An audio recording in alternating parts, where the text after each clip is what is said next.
All right. So, hey, everybody. My name is Ben Gromicko. I'm from InterNACHI, and this is an online InterNACHI Colorado chapter meeting. And it's open to everyone. So, if you're out of state, that's fine. There's always good stuff to learn. And again, I'm from InterNACHI. That's the International Association of Certified Home Inspectors. And today we have a special presentation, special guest to do a presentation tonight at our chapter meeting. And that's Russell La Plante or Russell La Plante, depending on where you're at. If we were in France right now, it'd be La Plante. And I want to thank Russell for taking the time out.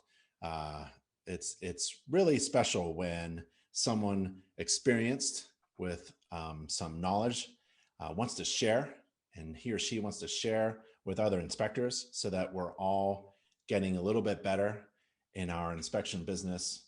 And I really appreciate it. So thank you so much, Russell, for taking the time out and being with us tonight. You're welcome. Thank you.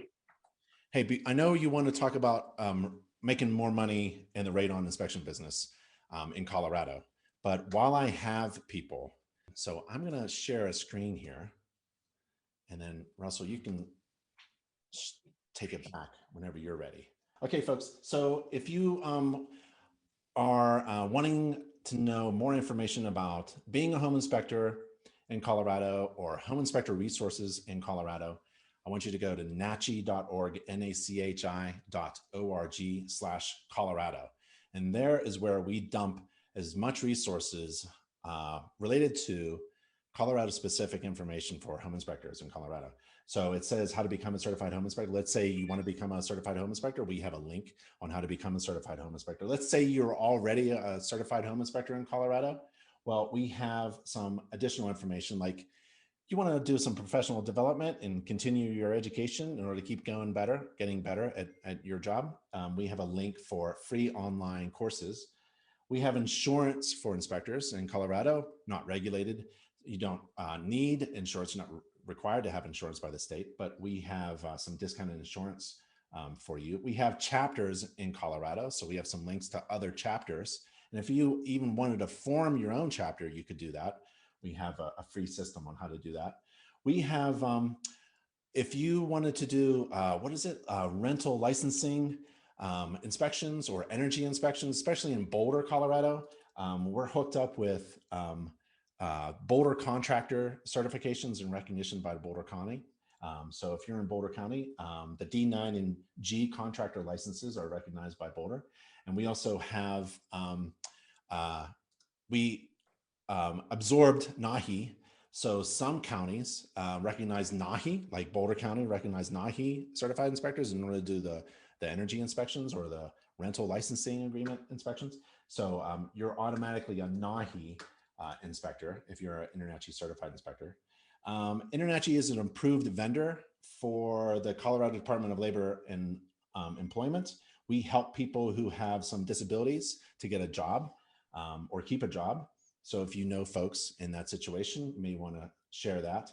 We have free online CE courses for real estate agents. So if you're a home inspector in Colorado, you bump up against at least 2 real estate agents, typically on every real estate transaction, the listing and the buyers. And you can offer them this card. It's a step-by-step process on how to get free CE to help renew their license.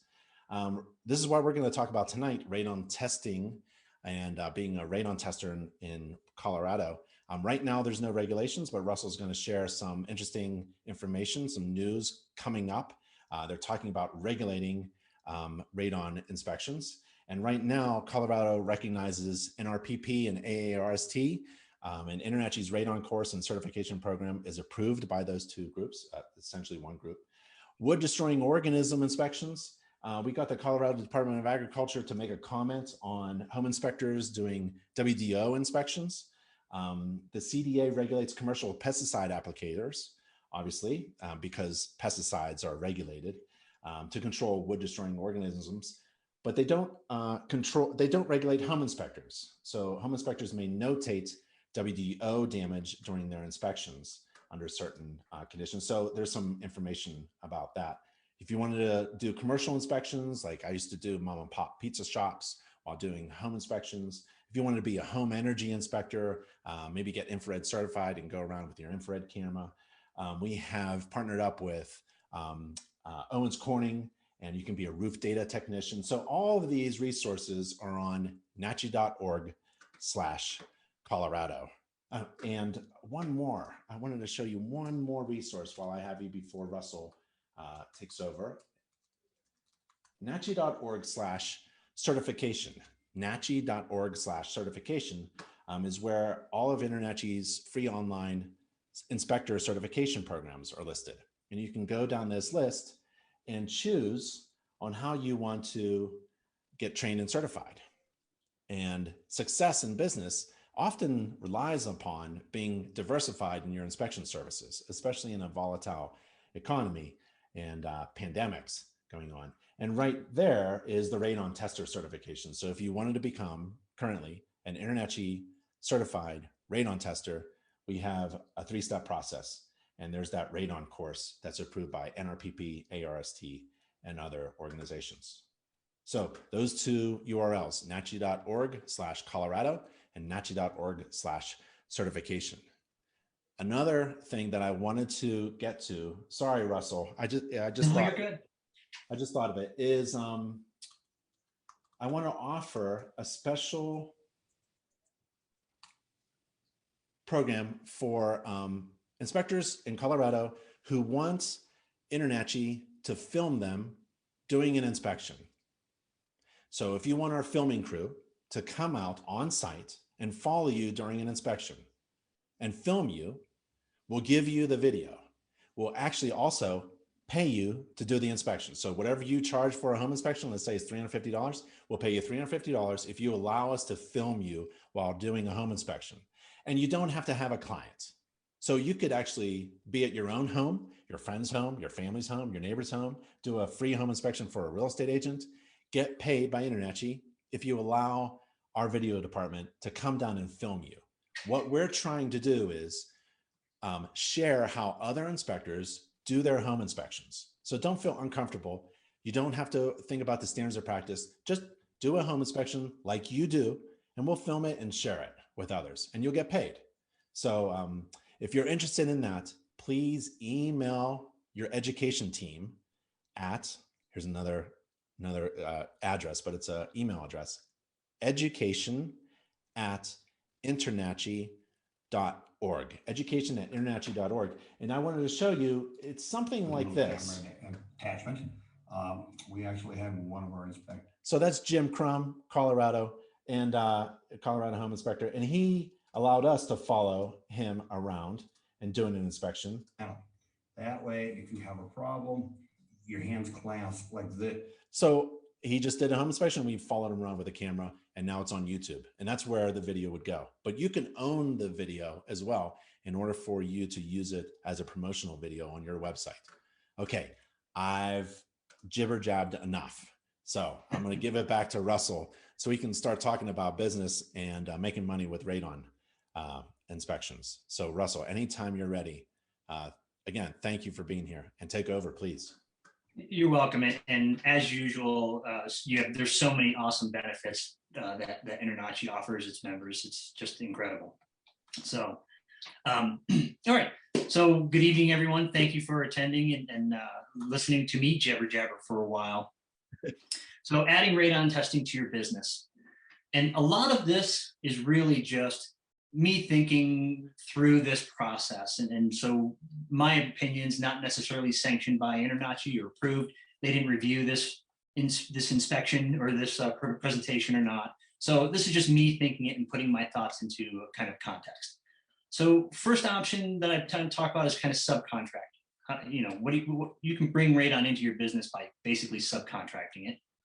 You can bring it in-house, or you can ignore it. But I don't think ignoring it's a great idea, just because if you say, I don't want to do it, call somebody else, well, they might call somebody who is also an inspector and also a sewer scope, person. And so, you could potentially be turning that client away. So, that's never a good thing. As Ben mentioned, stealing some of the thunder, Colorado, there's currently today no requirement to be certified, licensed, even trained to do radon testing. or in fact mitigation. So InterNACHI offers a great course, and I say it with a little tongue-in-cheek because there's a lot of it that's pretty dry. There's some sections that I had to put it down for like 3 weeks and go back to it. It can be a long course, and it's a lot of good information. You can also pay and ARST and NRPP, which I'm certified through. I'm not certified through NRSB, but I'm sure they have the same kind of resources. You can go up and find a whole slew of lists of education training that they sanction and approve. But why would you pay for it when it's free through InterNACHI?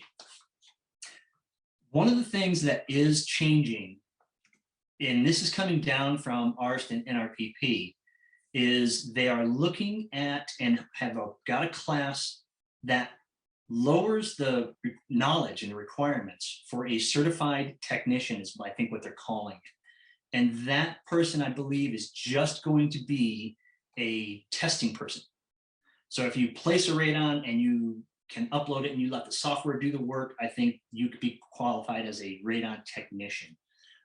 I'm certified as a technician and a lab because I read my results and I generate the reports.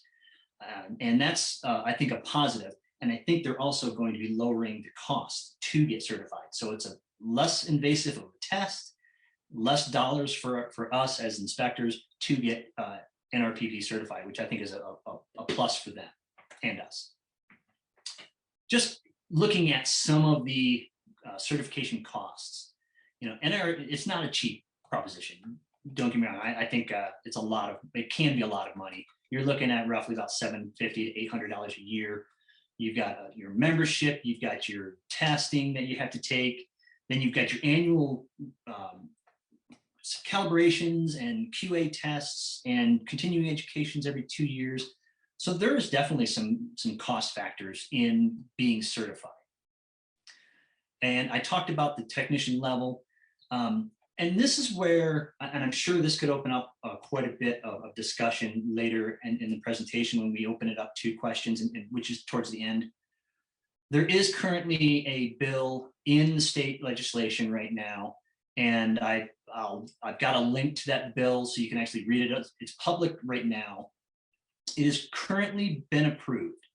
So back in 2019, Rocky Mountain ARST submitted a sunrise bill and submitted enough definition and evidence to the sunrise and to DORA that they did feel that poor testing, poor installations did cause harm to the public. So they've approved they recommended that we get mitigated. That was just opening the door, or we get regulated. That's just opening the door. Now it's into a bill where it's into the actual legislation.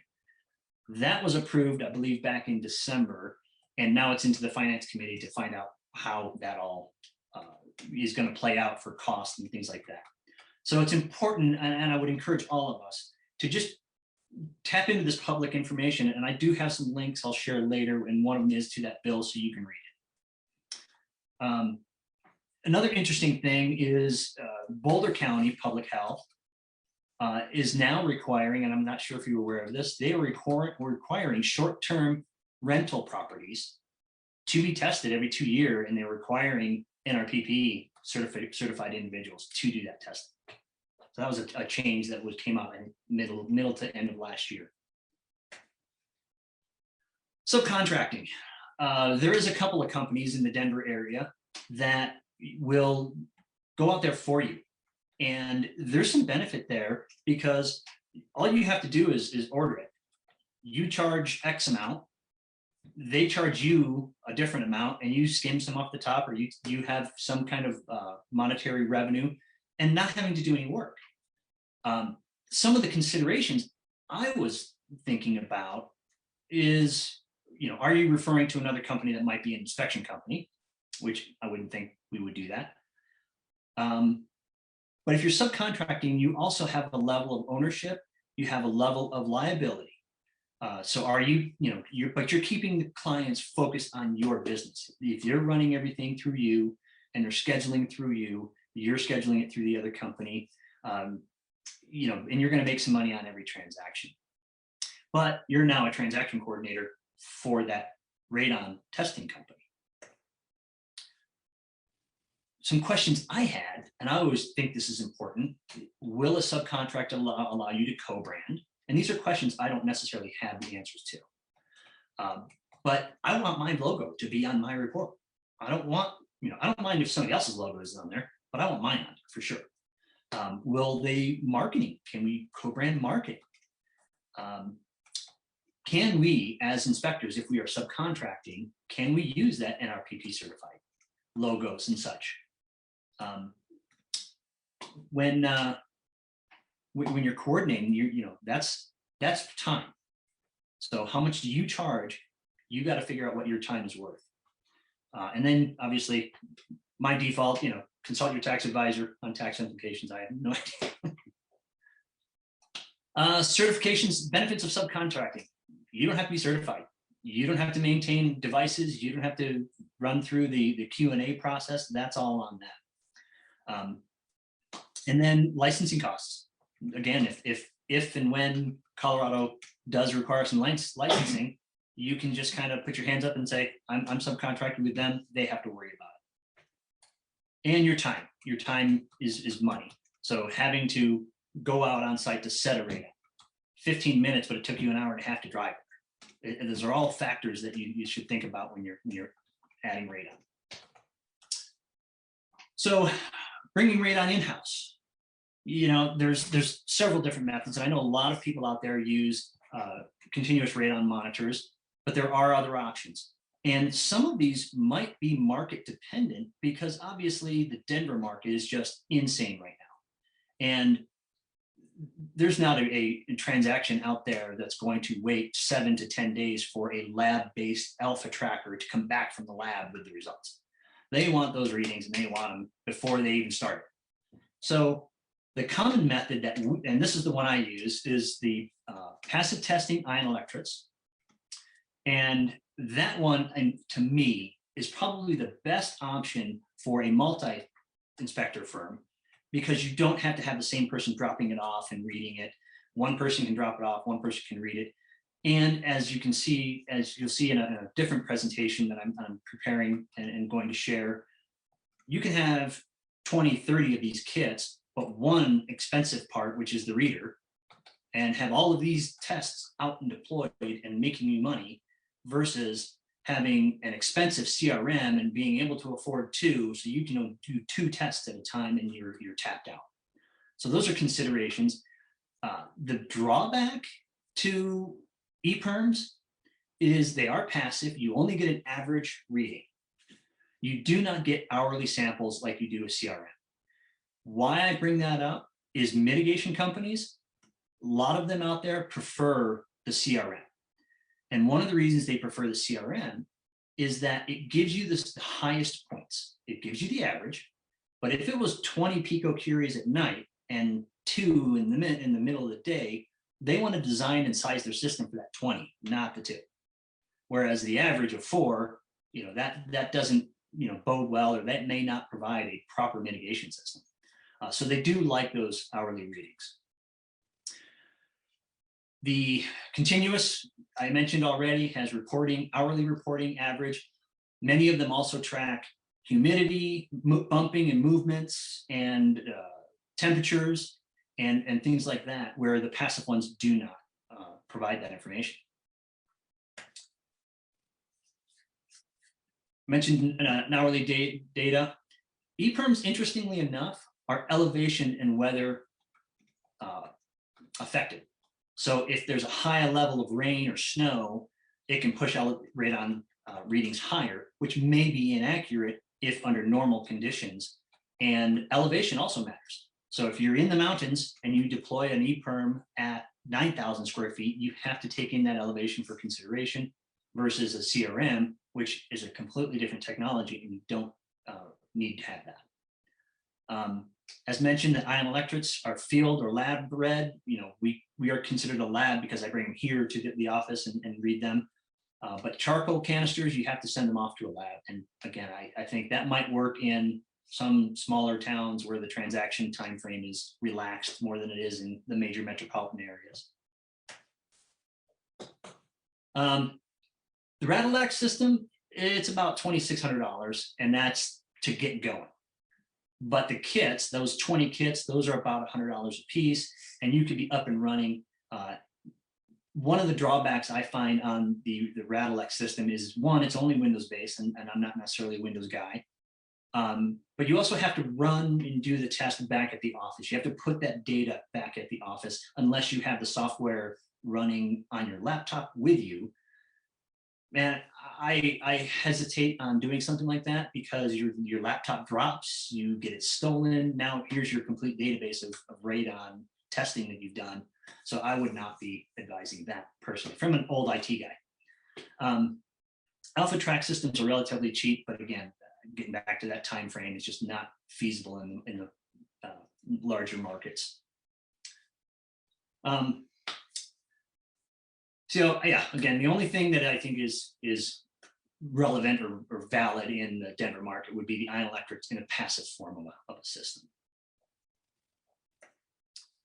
Continuous radon monitoring. Here are the 4 samples that I'm working with on doing that test. And some of these have some great benefits in that one tech can set it, one tech can pick it up. It's Bluetooth enabled, it's cloud-based, and that data goes back up to the cloud and you don't have to worry about it. The Recon at this point is not, but I know they're working on it. But you have to bring that back to the office to actually read the data. It does give you a display right then and there, so you can look at it and say, hey, it's 7 and move on. But you do have to collect that data. The tamper monitoring is built in, which is incredible because you don't have to do anything else besides turn it on and it's activated. The biggest benefit I find, and this is why I ended up buying 2 of these, is for this time of year. When you show up at a house and the house is open, which negates the closed door requirements for 12 hours prior to the start of the test. Not a lot of realtors know that, so they don't tell their occupants.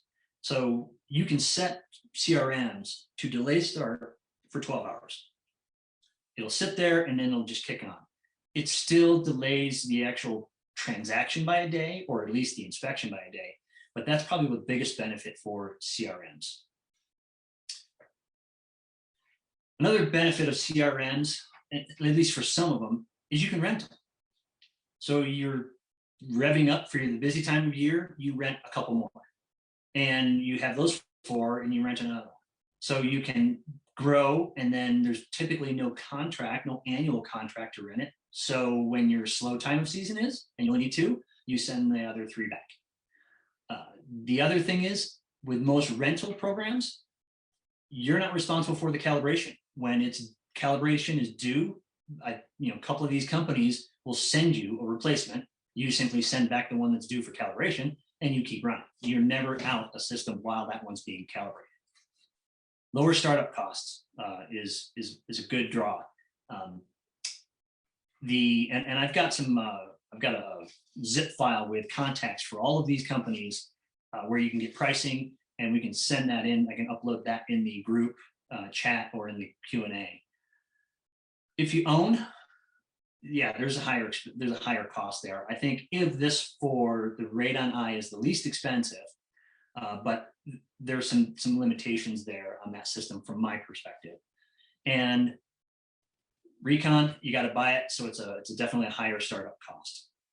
And you've got the cost of servicing and calibrating every year. So subcontracting, you don't know how much, I don't know how much money, because I don't do that, but you've got to calculate your time. You got to figure out if that's going to work for you. Self-testing startup could be pretty significant just for the training and the initial hardware to get going. If you purchase on, anywhere from 15 to 3,000 is what I kind of rough numbered. And then you've got the maintenance on an ongoing basis. However, that bottom number says it to me. That's just radon testing in 2000. I think that's worth it. So InterNACHI provides, this is not necessarily a adding radon to your business topic, but InterNACHI provides a document, a checklist on inspecting radon systems. And even though as inspectors, we're not doing a radon test, you probably should be inspecting the system with the caveat of, hey, I didn't run the test. That's the only way to know if it's truly working, and leave it at that. But you should be inspecting according to these guidelines if there's a radon system that's physically there. Yeah, the basics, what type of system it is, educating people that a humidistat is not a radon system, even though it can remove radon, but helping them understand the differences. That's always a good thing I like doing for realtors especially. So we're coming towards the end.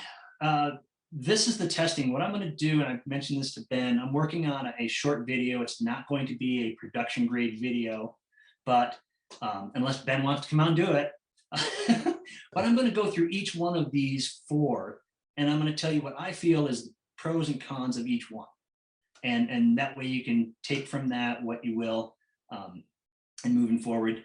This link I'll also put in there, and to talk a little bit more about it, just as a reference from when Rocky Mountain Arst put forth this Sunrise bill, and this is kind of the format that's taking right now, is that they wanted the state of Colorado to recognize NRPP, Arst, NRPP, and NRSB. So that basically became proficiency programs. If you are certified through a proficiency program, you are eligible to be licensed in the state of Colorado. So they're not trying to reinvent the wheel by having you take a Colorado radon test or that kind of thing. So in essence, the bill is formed up the way they initially intended. I think the cost factors is what's kind of up in the air. We don't know what that's going to cost right now. I'm not sure if anybody knows this, but you could reach out to the Colorado Department of Health and Environment. They have a low-income radon mitigation assistance program. So if the low-income family has high radons, they can use state funds to have a mitigation system put in their home, which I think is a great benefit to that department. This, I think I grabbed that from an old slide, shouldn't have been in there. This is also available online. And this is a Colorado specific document that talks a lot about this state. The link for this will also be in that same chat session. So that is 80, 90 pages or something like that. So it's actually a pretty good document and not quite as dry as the InterNACHI training inspections. So I've reached the end of me, gabbly-gooking. So I will go ahead and stop sharing so I can participate in the Q&A, or at least stop playing. I can still leave a share. So we have questions. And if you want to ask questions to Russell or discuss things, feel free to ask them now. But Glenn is asking you, Russell, what do you charge for your radon test? And that is always the ultimate question. Like, how much do you charge for this? How can you? I think we are right in the average with pretty much everybody else. We charge $150 for a radon test. The contracting company that I know of, who does use AirThings as their preferred device, they charge inspectors $100, and so you mark it up. You could be making $50 off of every test. So how many radon tests do you do a year, do you think, on average? I want to say that probably a good 70 to 75% of our inspections include a radon test. And do you do other services? We do. We do sewer scopes in-house. We perform mold testing. We use thermography, but not as an add-on service. We just use it as a troubleshooting tool as part of our inspection. Yep. So in the chat feature, I'm going to type in a URL that other people might want to take a look at because I like videos and promo videos to help you. So on this radon page for Colorado, it's the Colorado Department of Public Health and Environment. On their radon page, there's a video there that you could probably embed on your site. It talks about radon in Colorado. It's kind of a very cute, short video about the importance of testing for radon. I would have a website. You gotta be online with your business, and you may want to put a little video like this if you don't have one already. Let's see.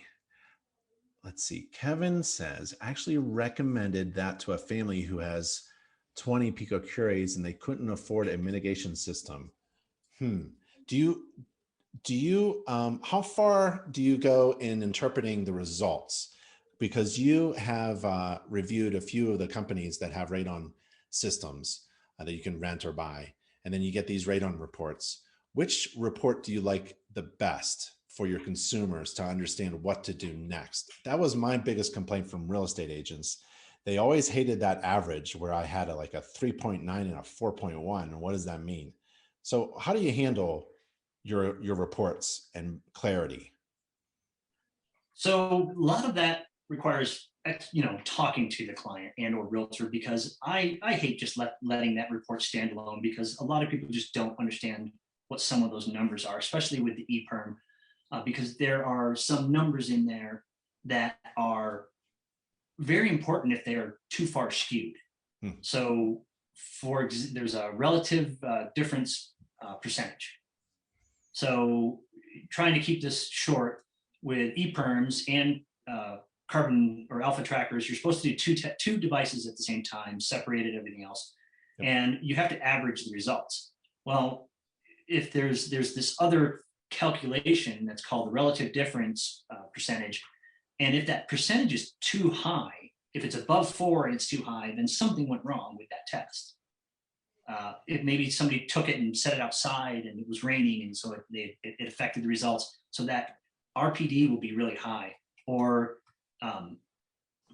something else happens. But if it's below 2 picocuries, then it could be 50% off, and it doesn't matter because you're below a certain. So understanding those numbers, it's not something that is going to come through in a report.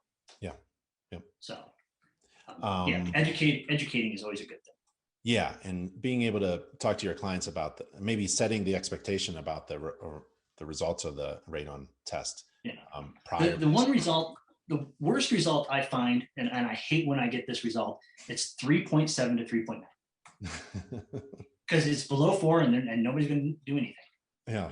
And I really think that and that's why in part of my cover letter, it states in there that the World Health Organization says if it's above 2.7, consider it. Yep. Do a long-term test and consider it. And that's kind of what I leave them with, just for their own health. I like EPERMs. We made a ton of cash with EPERMs, and I didn't mind bringing those radon tests back to the office. I would just tell my clients and my real estate agents, you'll have the report by the end of the day. And they seem to be satisfied with that. Now, if you have to, for some reason, that's your brand, your niche, where you get instant reports, then you have to do some other system. But it seems like, in my experience, a lot of my clients were okay with getting the report by the end of the day. You bring those EPERMs back, you do a little flick with the switch, you get the results, and you make the report. Yeah, I've never had a complaint about getting the report the same day. Yep. Susan asks, when do you think this bill will pass requiring certification to inspect? I think they are looking at, and in the document it states July of 2022 when it would go into effect. Yeah. Julie, hey Julie, she asks, can you recommend a radon mitigation company? I typically will go with, it used to be owned by Steve Shaw, but Terry Kerwin owns it right now. It's Reliant Radon Solutions. There's also Ace Radon, and I think 5280 or Radon 5280, something like that. And they are all NRPP certified. And one of the links that I sent up there is a link on NRPP's site to pick and locate not only a mitigator, but also a tester. Jason and Julie asked about rental testing equipment. Which companies provide rental testing equipment that you like? Can you recommend a place to rent testing machines? I have not done that course of line, but I know that AirThings and RadStar are the two that rent them. And you can check out, I'm going to drop, if I can drop a file, I got to see if I can drop a file into chat.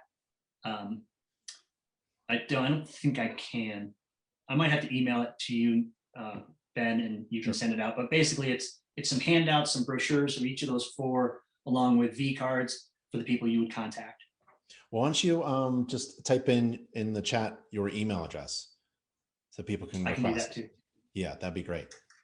You know, when you start off, you can't be a one-stop shop. Sometimes you have to go home inspections, make some money, and then start to explore different vertical services. So I really like the whole idea of having a network. I had it in Pennsylvania. We had a network of home inspectors. If one of us was busy, there was somebody to take the job. And you mentioned like the tax issues, and also there's legal issues. And there's a legal resource that InterNACHI has for hiring subcontract work. So if you don't do the radon, or if you don't do the septic or the infra or the sewer scope, you need an agreement with that other company. And InterNACHI essentially has a LegalZoom library for home inspectors. And again, it's the URL. So it's at nachi.org/documents, nachi.org/documents, and just scroll down and look for the agreement that you could possibly use to hire someone who does this radon service for you. Let's see here. A couple of people mentioned that Sun Nuclear also has a rental program. So that's another one that I keep forgetting that one for some reason. Yep. Glenn mentions that multiple streams of income get you through the hard times and adds to the good. So, yep, diversifying your services. Neil asks, Russell, what is your feeling on CRMs versus charcoal canisters in cost? I've heard stories at meetings that other inspectors have had issues to get back into the home, to get their machines back. They're expensive not to get back. I've actually never run into that. And Tamara, who's my wife, has been inspecting for 14 years, and we've never had an issue or a lost device. Yep. And that's just with the e-perms. I've just never run into that. Yep. I'm sure somebody has, but. Yep. I've used both charcoals, you know, the little charcoal bags, or sometimes the canisters. I've used everything. They're cheap. But yeah, I don't like them very much. I like the e-perms a lot. It worked really well for our company. Easy to use, and they're really durable. Yeah. You know, made out of nice plastic, and they got a little hook and all that stuff. Jordan, came in late. I hear there may be a requirement to be certified in the near future. Would InterNACHI cert count, or strictly NRPP? So what happens is InterNACHI's course, we get it approved by NRPP and AARST, and what's the other one? NRSB. And so the course itself is approved, and that helps you get certified by those organizations. Those organizations have an exam, like a radon exam, and to pass it, you got to take a course, and that course is approved by that organization. So it's kind of like InterNACHI's courses will certify you, but you have to take the exam through that other organization. And currently, right now, Colorado recognizes that organization's certification, and our InterNACHI course can help you get that certification. Did I explain that right?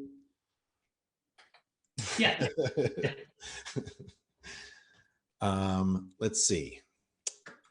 Kevin says, I keep charcoal canisters in the event I encounter a property or a circumstance where the continuous radon monitor could disappear. The clients get the results, and I keep my machines. And that's a good idea. Yeah, a good idea. Yeah, throw in some cheap charcoal and don't worry about it overnight. Mary says, I'm on the Western Slope. I really have a great working relationship with Square One Radon, Rob Hartop, for my mitigation. So there you go. If you're looking at the chat feature, you get some. Great example of subcontracting or working with a partner. Yep. I'm going to steal the screen one more time, Russell. So again, nachi.org/certification. You go there, we have over 60 inspector certifications. If you click the radon one, it's at the top center. You get to the radon page on how to become a radon tester. You join InterNACHI as a member, and you complete the radon course, which is approved by NRPP, ARST, and all the other organizations. And then if you keep scrolling down, there's a link to a textbook on how to perform a radon inspections. It is as boring as the online course that Russell mentioned. Radon mitigation system inspection checklist. Radon, you can always, I guess if you do a home inspection and there's a radon mitigation system, right? You could always turn to your client and do those 3 words that I love, while I'm here. So while I'm here, I can take a look at this radon mitigation system and see how it's set up. Make sure that, I don't know, like the radon isn't in the basement, radon fan, right, isn't in the basement or something like that. See if it is installed properly according to the most modern standards. And then you can probably grab it from the EPA, but you never know how a radon mitigation system is working until you test it. So always be ready to test on any home. There's a radon test agreement. So you can have an agreement between you and your client on performing a radon test. And then if you have a client who refuses to get a radon test, we have a waiver. So it's like a legal document that says, I offered to do a radon test and you refused. And so don't come after me later if you find out that your house is filled with radon, right? I have a document where you said I didn't want it. And sometimes that kind of pushes the client over and gets their wallet out and pays for the $150 radon test that you're going to give them. There's along the line of while I'm here, you can always educate the buyer saying, when was the last time it was tested? EPA recommends testing every 2 years with or without a mitigation system. And while I'm here, I can do a test. Oh, it was recently installed. Can they provide you the post-mitigation test results? If they can't, I'd recommend another test. Yeah. Yep. So scrolling down, there's the textbook, there's the system checklist, there's a radon test agreement, the waiver, a sample radon test in progress notice. You can you need to post that there's a radon test in progress, and we have a sample one if you needed one. And there's international standards for practice inspecting radon mitigation systems and a couple of other resources there. So that's on the NACHI.org/certification page under radon. Let's see, let's take a look at some other questions. Glenn says, yes, the radon online course is a real reader. You'll feel married to Madame Curie afterwards. I think that's a good compliment. Neil from New Jersey, we're going back and forth with Neil. In Colorado, I think it's 1 out of every 2 homes has elevated levels of radon, and also in New Jersey and New York. But Neil says it's another world out there in New Jersey. Let's see, anything else? Anybody have any questions? Mary says, I save all my reports. Is there a time limit that you should save your reports? I've had a similar question. I have no idea what the statute of limitations is for something like that in Colorado. I would always consult with your local business attorney. They have the answer. But back when we used paper, it was very difficult to keep records. Now everything's electronic, so just save it forever. But it's really up to you and your attorney on how you want to do that. Julie asks, can you tell us more about EPIRMs? What in particular? I mean, they're cool. This is the kit. Yep. EPIRMs, basically how they function is they have a Teflon disc that they charge to about 700 volts. Yep. And you read it before you deploy it. You open it. You set it there for 48 hours. You pick it up, you close it, you read it again. You plug the data and then the readings into the database, and it tells you what the results are. This is the simple reader, and that's all. It's a contactless reader, so it simply reads the voltage on that disc, and you just have to be accurate in your recording of that. And I always take, when I do a radon test, I take a lot of pictures. I take a picture of each reading of the electrode. I take a picture of it where it's placed, where that it's open. So I'll take a picture of it with it open, and I know that these were open. I've actually done that once, gotten back to it, opened it up, and I'm like, oh, I didn't start a test. Luckily, the IO date wasn't for 3 more days, so I was able to redo the test, and it was vacant. So I, stepped in poo and smelled like a rose. So, it's a very simple system, and the software it is only Windows based. It's not a great software, but it works, and it works with their CRM as well. So if you do have a CRM, which I don't have one handy, the same database works with it. And I chatted the link to the Radilec EPRM company. Yeah. Another request for testing subcontractor in Colorado Springs that you recommend by Randy. I don't know any. I don't know of any in Colorado Springs. Yeah.